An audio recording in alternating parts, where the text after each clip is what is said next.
جو فرقہ پرست ذہنیت ڈرتی ہے، میں کہتا ہوں وہ ایٹم بم سے اتنا نہیں ڈرتی جتنا اسلام سے ڈرتی ہے۔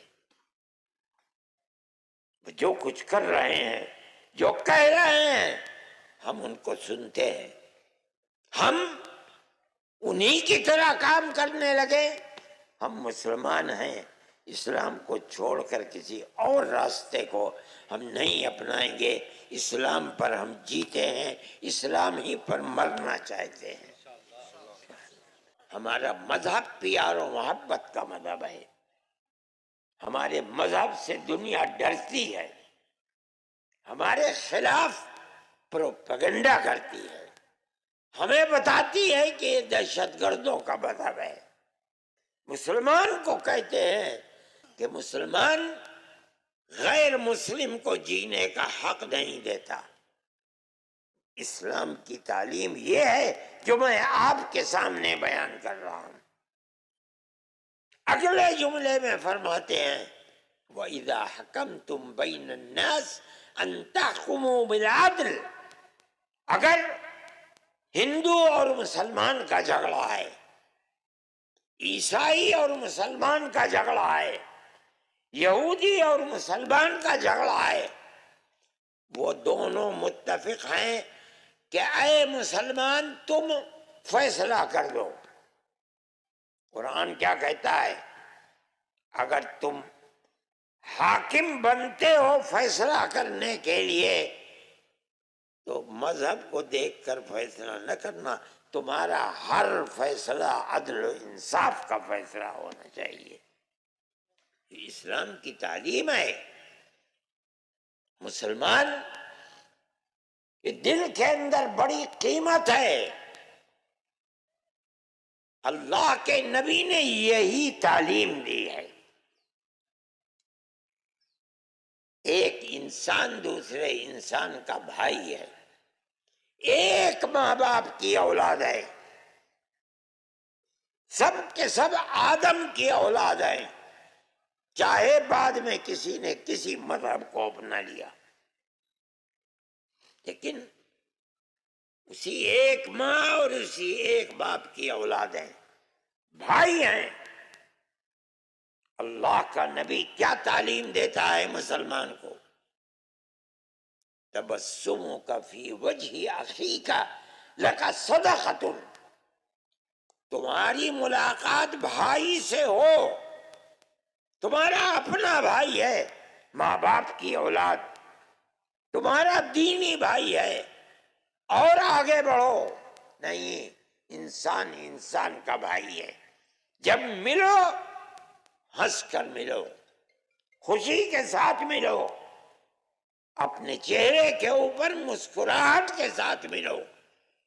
اگر تم اس طرح ملو گے تو تمہارا یہ ملنا اللہ کے غضب اور غصے کو ٹھنڈا کرنے والا ہے۔ یہ اللہ کے نبی کی تعلیم ہے۔ پھر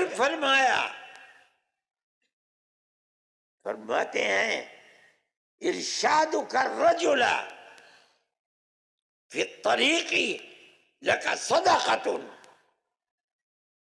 اگر کوئی بھائی، کوئی انسان، ہندو، کوئی مذہب، کسی بھی مذہب کا ماننے والا، ارشادک الرجل فی ارض الضلال، اسے راستہ نہیں مل رہا ہے، اسٹیشن کدھر ہے، بس اسٹینڈ کہاں ہے، مسجد کہاں ہے، گردوارہ کہاں ہے، مندر کہاں ہے، اگر تو اس کو راستہ اس کی جگہ کا بتا دیتا ہے، یہ بھی خدا کے غضب کو ٹھنڈا کرتا ہے۔ اس سے کوئی بحث نہیں ہے کون ہو۔ فرماتے ہیں اماطتک الحجر والشوک والعظم لک صدقۃ۔ راستے میں لوہا پڑا ہوا ہے، شیشہ پڑا ہوا ہے، کیل پڑی ہوئی ہے، راستے پر ہر آدمی چلتا ہے، مسلمان چلتا ہے، ہندو چلتا ہے، سکھ چلتا ہے، تیرا اپنا چلتا ہے، تیرا پرایا چلتا ہے۔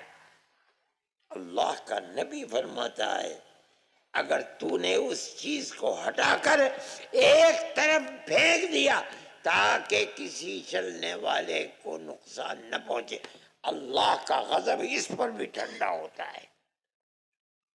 یہ ارشاد، یہ تعلیم ہے اللہ کے نبی کی، یہ مسلمان کے اسلام کی تعلیم ہے۔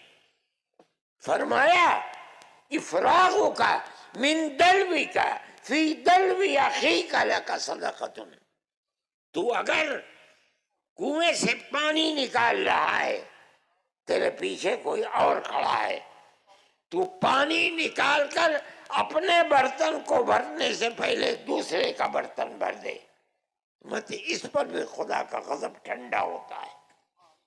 یہ اسلام کی تعلیم ہے۔ کون کہہ سکتا ہے کہ اسلام دہشت گردی کا مذہب ہے؟ جمعیت علماء اسی تعلیم کو دیتی ہے۔ جو لوگ پروپیگنڈا کرتے ہیں وہ اسلام سے ڈرتے ہیں، اس کی تصویر کو خراب کرنا چاہتے ہیں۔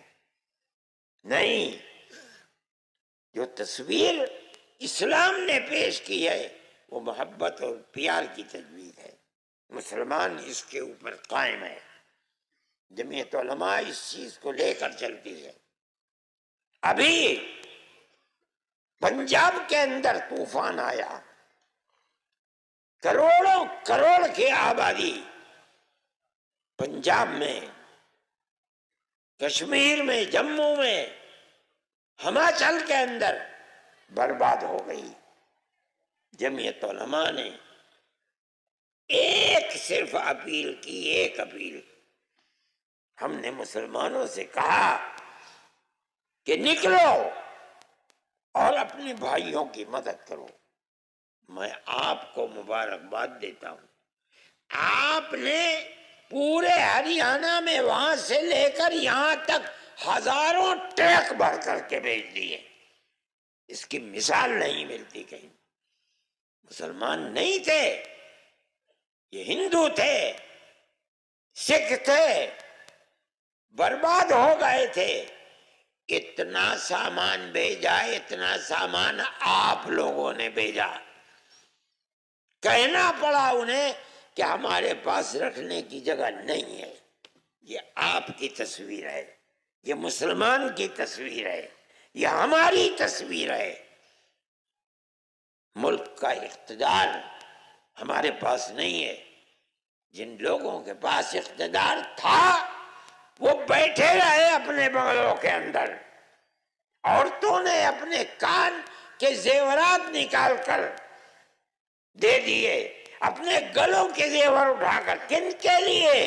مسلمان کے لیے نہیں، اپنے سکھ بھائیوں کے لیے۔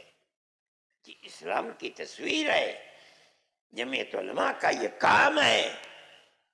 میں آپ سے کہتا ہوں اپنی اس پرانی تصویر کو آپ مضبوط کیجئے۔ جہاں ہیں آپ، اپنے شہر میں ہیں، اپنے قصبے میں ہیں، اپنے گاؤں میں ہیں، اپنی دکان میں ہیں، اپنے کھیت میں ہیں، پیار و محبت کے اس چراغ کو بجھنے نہ دیں۔ اور اگر بجھے گا خدا نخواستہ تو ملک کا نقصان ہوگا اور ہماری بدقسمتی ہوگی۔ میرے بھائی، آپ پیار و محبت کے اس چراغ کو بجھنے نہ دیجیے، چاہے کوئی ہو آپ کے سامنے، ہندو ہو، مسلمان ہو، سکھ ہو، پارسی ہو، عیسائی ہو۔ آپ کا فرض ہے کہ آپ پیار و محبت کی زندگی گزاریں۔ آپ اپنے بھائیوں کے ساتھ، یعنی اپنے خاندان والوں کے ساتھ بھی اسی طرح رہیں، پرایوں کے ساتھ بھی اسی طرح رہیں، اپنے مذہب کے ماننے والوں کے ساتھ بھی رہیں، دوسرے مذاہب کو ماننے والوں کے ساتھ بھی رہیں، مگر اپنی زندگی کو بہترین زندگی بنائیے۔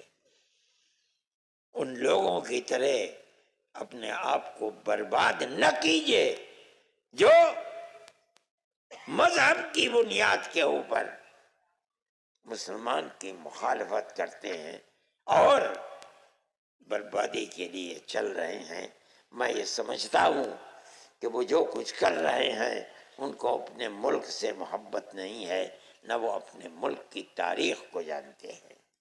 آج اگر ان کے ہاتھ میں طاقت ہے تو اس طاقت کا کوئی ٹھکانہ نہیں ہے، نہ اس کی کوئی زمین ہے، یہ تو آتی رہتی ہے، جاتی رہتی ہے۔ ملک کے اندر اقتدار آتا رہتا ہے، جاتا رہتا ہے۔ وہ فرقہ پرست طاقتیں جو آج اپنے ہاتھ میں طاقت سمجھ کر جو چاہتے ہیں کر رہے ہیں، یہ سمجھنا کہ رہتی دنیا تک یہ طاقت ان کے ہاتھ میں رکی رہے گی، اس کا مطلب ہے کہ وہ پاگل ہیں، دیوانے ہیں، دنیا کی تاریخ کو نہیں جانتے۔ لیکن پیار و محبت کی یہ تاریخ اور اسلام کی یہ تاریخ 1300-1400 سال سے زندہ ہے، اور ہمارا عقیدہ ہے کہ قیامت آنے تک زندہ رہے گی انشاءاللہ۔